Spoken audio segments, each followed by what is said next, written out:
Today we're going to decode some Gcode. Hello everyone, Chris here, and yes, today I'm going to show you some tips on how to decode your Gcode.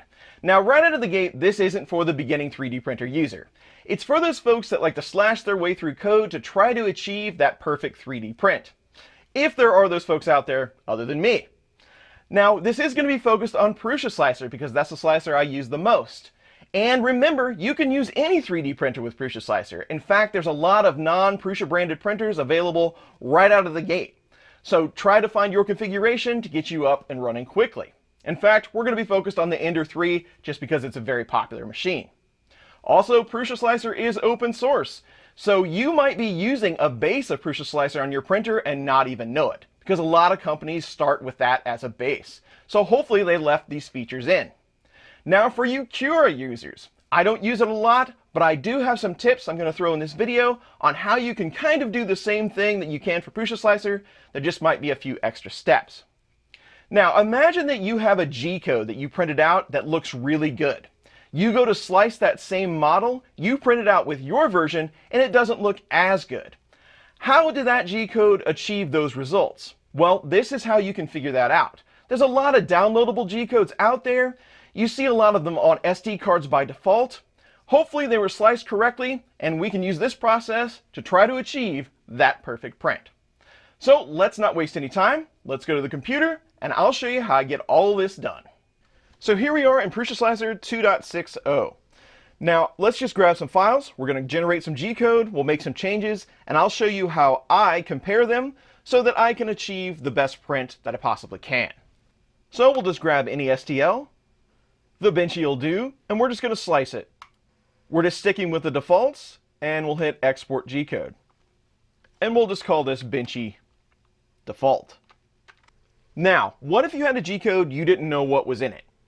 So how would you tell what the differences were with those Gcodes? So let's just make some changes to this one. So let's go to Print Settings. Maybe we'll go 5 perimeters and 7 tops. Now, don't use these settings. It's just so I can show you the difference. And we'll go to Infill. Let's switch it to 40% and triangles. Go to Filament Settings. We're just going to mess up random stuff. Let's turn auto cooling off. And maybe the filament temperature, let's change it to 205. And then Printer Settings. The biggest ones you're going to see are in the extruder settings. So by default on an Ender 3 the retraction length is 5. Let's set it to 10, and retraction speed 100, probably could never do that, and detraction speed to 10. Things you never want to do, but we're going to do them just for today for this video. So back to the plater, and we'll hit slice, and we're going to export this one, and we'll call it Benchy Not Good. Now, here's where I try to go back to basics. I know a lot of folks can do this many different ways, but I'm kind of old school when it comes to computers, and I like to use Notepad++. It's a perfectly acceptable tool to compare files like this. And remember, Gcode, it's just line by line code. It's just text. So let's open up the Gcodes we just created, Benchy Default and Benchy Not Good. And you can see, even just with the simple Benchy, these are giant files. Hundreds of thousands of lines, line-by-line commands sent to your 3D printer. And we can simplify this. I've actually made a little bit of automation that you can use as well to get this done.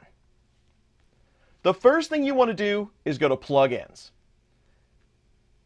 We want the Compare plugin so we can compare these two files, but it's not available by default in Notepad++. It's really easy to get. Just go to Plugins Admin, scroll down to Compare. Mine isn't in the list because it's already installed. You can see it over here in the Installed tab. But if you haven't installed it, it's going to be right here. Just check the box, hit Install, and you're good to go.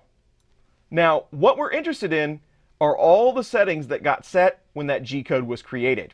And in Prusa Slicer, they dump all of those settings as comments into the Gcode files to leave you some breadcrumbs. But if you scroll all the way to the bottom, here are all the settings that are set in Prusa Slicer. But this gets a little bit cumbersome.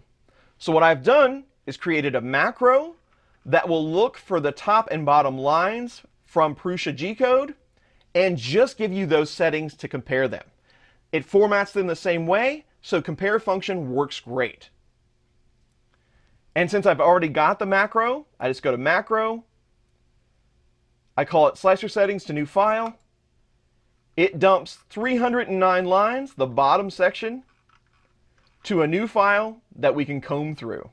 And I'm just going to save this. We were working on our Benchy default. So Benchy default, settings only. So we can close our Benchy default file. We don't need that whole file any longer. We're going to go to our not good Gcode and run that macro again. It's done all the work for us. It's trimmed everything out that we don't need, and we'll save it. Benchy not good, settings only. And we can close the whole Gcode file. Now we have two very simplified files that we can use to figure out what's going on in these Gcodes. So we'll just go to plugins, hit compare, and we'll just hit compare again, and it'll do the two files we have open by default. And now you have a line-by-line list of what the differences are in that Gcode. Cooling, that's that auto cooling setting that we changed.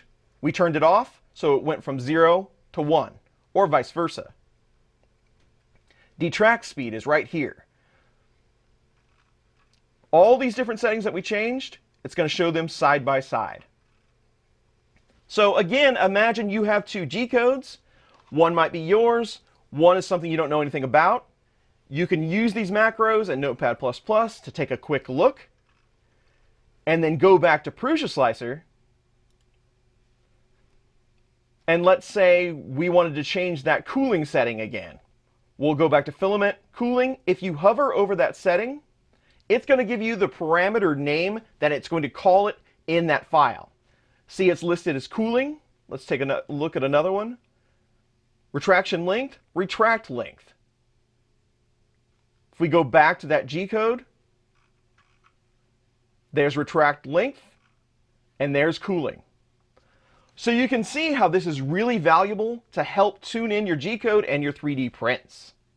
And if you would like to use my macro, it will be available in the description. All you have to do is swap out one file in Notepad++. So in Windows, if you head to your local drive, users, your username, and make sure that you have view hidden items checked, because we need to get into app data, go into roaming, and then find Notepad++. And I'm going to share with you my shortcuts.xml file. Now, if you have any saved macros, this could wipe them out, so you don't want to do that. But save this as another version, and then paste my version in right here, and that's going to give you that macro. Just close Notepad++, open it again, and you'll have it available right here, so you can run it to create these new files that have been simplified. And for some folks, this probably seems really simple and that everyone should know this, but a lot of people don't. Prusa Slicer automatically puts all that in every file, so you can figure things out quickly. So if you're just getting started trying to decode things like this is going to save you a lot of time, and hopefully that macro simplifies it a little bit. Because comparing a whole Gcode can take a lot of CPU and a lot of time that you don't want to spend. You want to get right to the heart of this and get up and printing as good as possible.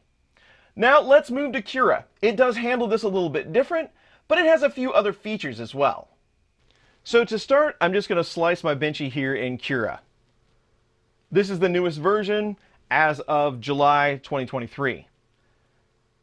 But I'm just going to open the folder, and we're going to take a look in Notepad++. Now it has some settings in here, but if we scroll all the way to the bottom, it does not have that exhaustive list that you would expect with all the settings so we can read them easily. Now, one time in Cura, if you sliced it with Cura, you could load those Cura settings from Gcode. There might be a plugin to do that today. I'm not aware of it. I'm not a Cura user. But I know that you can hack the profile a bit so that everything you slice after the fact, you could compare it. But to do this, you have to have a list of all those settings like I showed you in Prusa Slicer. And fortunately, we have the internet and all the awesome people in our community. After a quick Google search, there's this thing out here called Cura Settings Injector. Now, they give you a list of all the settings that Cura uses. This looks like it was updated a couple of months ago. But there's also a script that you can run to help you do this. You can take a look at the project, or we can just do it manually, like I'm getting ready to do now. So we'll just take a look at all these raw settings. These are going to spill all of those variables listed, every setting in Cura, out into that Gcode, just like Prusa Slicer. But we have to copy them in there. So we're going to get all these values. We'll copy them, go back to Cura, and I'm going to go into Settings, Printer, Manage Printers, and we've just got this default BQB1, but I'm going to do Machine Settings. And then in my Gcode, so it puts them at the bottom of the file, I'm just going to paste in everything I copied. So now these will be in every Gcode you slice with this profile. We can close this, and I'm going to slice it again.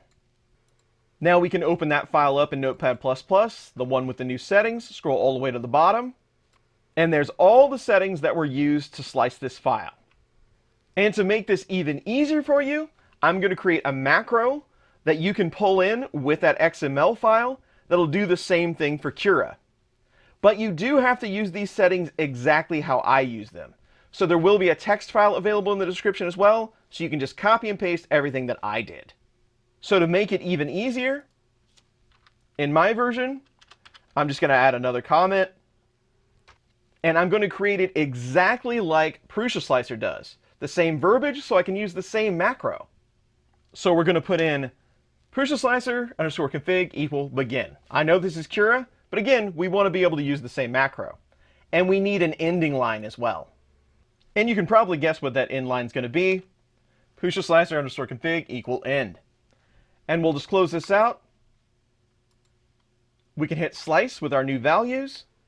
We'll open this final Gcode in Notepad++. And because we have those key values in there, we can run the same macro. And it's going to strip out all the settings. There's quite a few more in Cura, but now you can do this to multiple files and compare them. This can help keep you kind of organized with your Gcodes going forward as well. So everything you slice will now have these in there. You can pull them back if you've made changes and compare them to figure it out. So again, hopefully this is helpful for your Gcode tweaking. No matter what slicer you're using, you can probably figure out something very similar to this. I'll leave a link to all the information in the description below. So there you go, a few tips to hopefully get you to the best 3D print possible. Now, I know not everybody wants to sort through the Gcode, but sometimes it is necessary to find out if there's a problem with your print, or just to find that one little setting that's going to make things even better. And this might seem very simple to a lot of folks. Again, I said that before, but I think a lot of people don't realize all the power that is in the Gcode and how you can utilize it, and hopefully everything I showed you here will make it even easier. So that is it for today. Hopefully you found this helpful, and I'll see you really soon on the next one.